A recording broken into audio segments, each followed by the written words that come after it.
Kailangan lang talaga porsigido at... So ayan mga kapamahagi, nakita natin yung motor ni Kasaka. Ayan o. So nandito siya ngayon sa Jollibee ng Tandag. Hingi tayo ng payo kung paano mag-vlog, no? So ito ay maraming followers, no? Milyon ang followers nito at saka ang daming subscribers nito. So hingi tayo ng payo bilang baguhan sa pagbablog, no? So antayin natin. Sana makita natin siya. Paglabas, abangan natin mga kapamahagi. So nandito lang yung motor niya. Inabangan ko talaga, makita ko lang yung idol ko. So ayan, mga Kasaka, don't forget to follow and subscribe Kapamahagi Vlog. Kinabahan ako, saan kaya yun? Nasa loob eh. Nakita ko na yung kanina, kaso maraming tao eh. Sana ma-interview natin kahit sandali lang, no? So ayan yung motor niya, abangan natin. Alright. Nasa loob pa. Okay lang yan. Di ba, abutan tayo ng gabi dito. Importante eh. Makausap natin kahit saglit lang. Hindi naman yun makakatakas eh. Nandun lang yung motor. Oh. Ano yung motor? Andun yung motor mga kapamahagi. Oh. So, tayo mong pinapanood si Idol. Nagmumukbang. Ang dami na itong mga kanta. Saka yung mga vlog niya talagang ano na positive yung mga kinalalabasan, no? Saka yung mga kanta niya talagang gaganda. So abangan natin mga kapamahagi. Sa ano ko lang ito nakikita eh, sa YouTube. Bahala abutin ako ng gabi dito. Imposible naman abutin niya ng gabi mananghalian. Abangan natin.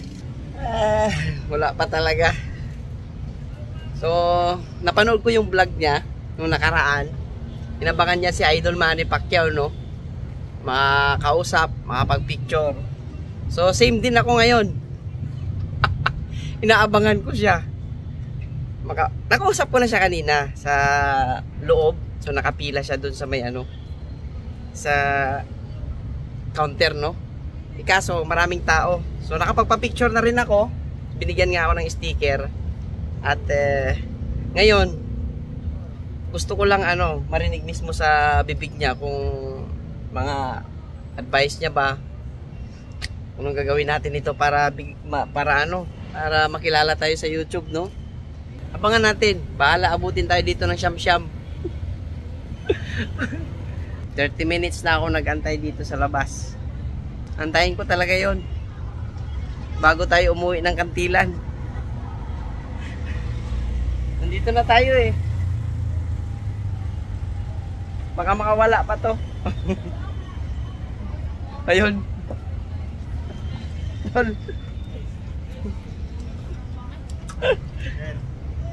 Sir, may mag-ano lang ako dol, mahingi lang ako ng advice sa mga katulad namin, mga vlogger. Ay. Yun. Kailangan lang talaga porsigido at palaging masaya sa ginagawa mo kasi yun talaga yung pinakasikreto. So, yun, patuloy lang kasi darating yun yung araw na yung para sa'yo na talaga. Kaya patuloy mo lang pagsikapan, araw-arawin mo lang. Yan, thank you sir. Salamat Idol. Yes, sir. Ingat, yun, ingat. mga Kasaka, paki-follow po si sir. Kapamahagi Vlog. Mag-comment po ako sir para makita ko po. Okay. Tapos, salamat. Ingat sir, ingat. Okay, sige, thank you po. Ingat sir, ingat. Alright, pag sinwerte nga naman, no? Okay. Dito ko lang pala siya matatagpuan, no? Sa Jollibee ng Tandag. So ayun, maraming salamat sa inyo. Ingat ang lahat, bye bye.